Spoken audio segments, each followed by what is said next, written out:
The Golani soldiers had been in there a year before in a more limited operation, but this was literally a house by house, street by street operation to clean out this nest of terror. Yes. Now, I just want to clarify for our viewers, like I said, I was in Israel in when did I go? In 81. And there were no checkpoints in these areas, what we call the West Bank, Judea, Samaria. There were no checkpoints. It was free. And there wasn't a heavy military presence in the area whatsoever. And so we need not be perplexed by the question of which came first, the chicken or the egg, or which came first, the terrorism or the checkpoints. We know that the terrorism came first because there were no checkpoints in these areas before the uprising and the terrorism against civilians in Israel. I think people lose sight of that.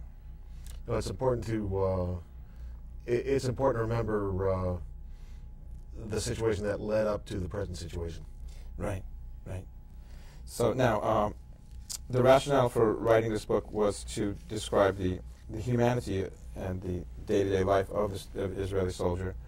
Can you talk a little bit about the age of these soldiers and what Sure. it means for them to serve their country in this way? Sure. What was unique about this operation was that a large number of the soldiers were reserve soldiers, and reserve soldiers are soldiers in their late 20s, in their 30s, maybe their early 40s, who are family men, who are professionals, who are academics, who are doctors, lawyers, businessmen. Yes. And as such, these were soldiers who were very sensitive to what it means to be in someone else's home, in someone else's business, as they were fighting, because they're homeowners, they're business owners, and so they took great pains to not cause unnecessary suffering to the civilians. Mm-hmm. And that's why the accusations that arose after the operation, that's why they were so dissonant, because such a great sacrifice had been made to avoid civilian harm.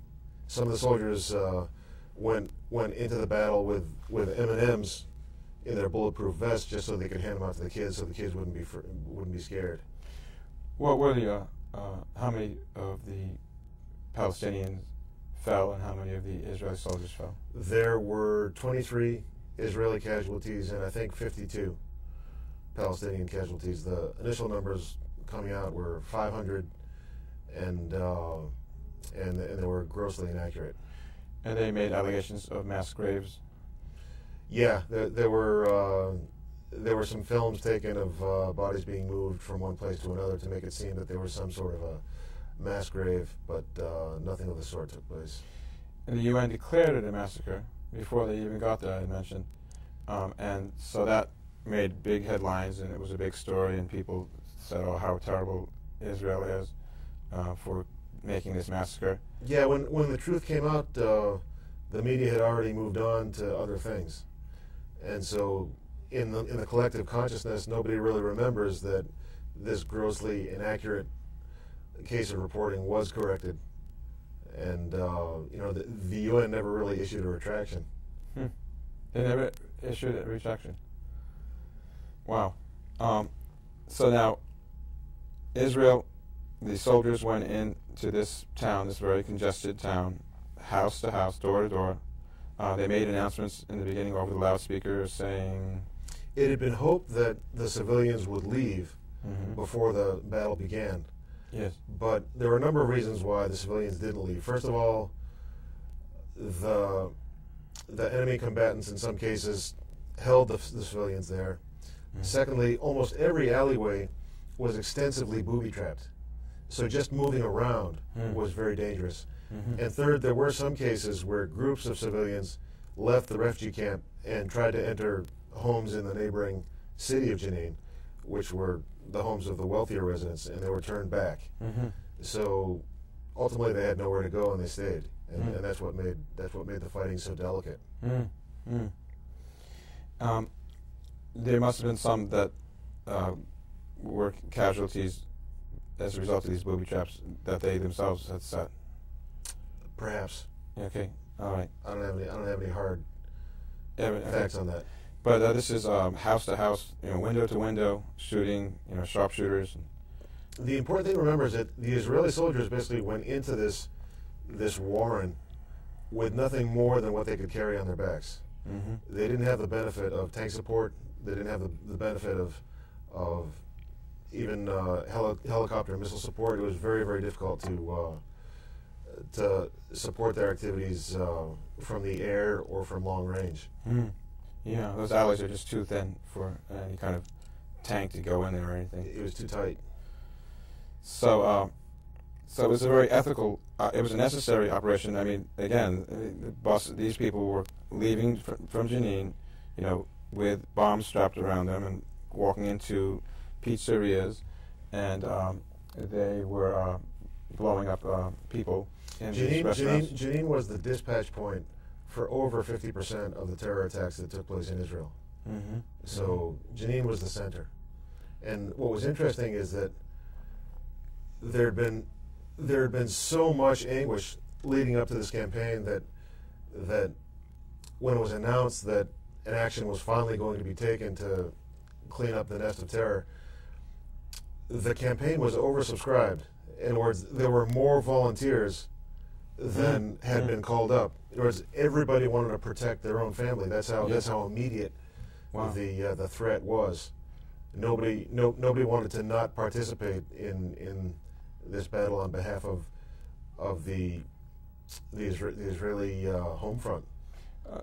So if let's say if Israel is Greenwich, Jenin would be, I don't know, Westchester County. We'll put it this way: if New York is Tel Aviv, yes, Jenin would probably be Bronxville. Okay, that's how close it was. Exactly. Okay, now you had expressed to me that you were outraged really by the way that it was handled in the media, and you actually at that point decided to go to Israel. You were living in Greenwich at the time, and you decided to leave and conduct a series of interviews. The main narrator in the book is a guy named Daron. Yeah, it was interesting. My wife and I have been involved with the Yemen Or Youth Village for over a decade now.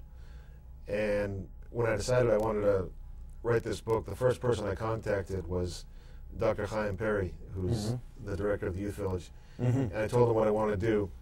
And he said, well, let's start here, because one of our instructors just came back from Jenin. Mm-hmm. And as a matter of fact, he hasn't been able to sleep. He's been back for 2 weeks and he hasn't been able to sleep. So all I ask is that when you interview him, don't let the interview last for longer than 2 hours. Mm-hmm. And it lasted for 2 days. Wow.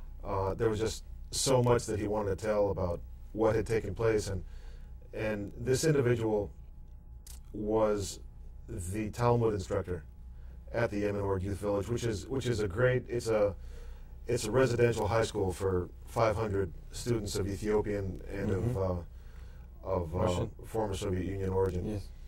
And so he was their Talmud and oral law instructor, and it was through his thought process of how he navigated his way through various moral dilemmae that I really began to understand the kind of questioning that these soldiers had to undertake in order to decide on a case-by-case basis what is the right thing to do. Yeah, now there's a little, you mentioned the Talmud, there's a little excerpt that we had spoken about that kind of really shows a nice little glimpse of your book. Yeah, just to give you some background, the scene takes place on the first morning of the battle when a group of soldiers have entered the Jenin refugee camp, and their first outpost is an empty house that they've taken residence in. Okay. And they've been fighting all night. They barely have any food left, and an opportunity presents itself, which they need to decide how to deal with. Okay. So they didn't have much food. There had been a bit in the APC, but was it safe to go out there? It was broad daylight now. Ample time for an ambush to have been put in place around the vehicles. Shimmy offered Doron his cell phone. "This is ridiculous," he said. "Call your mother-in-law. We're going back there." They had been up the entire night and had no coffee. Amzaleg rummaged around the kitchen for anything with caffeine. "Look, here's the real stuff. Fresh Turkish coffee with cardamom."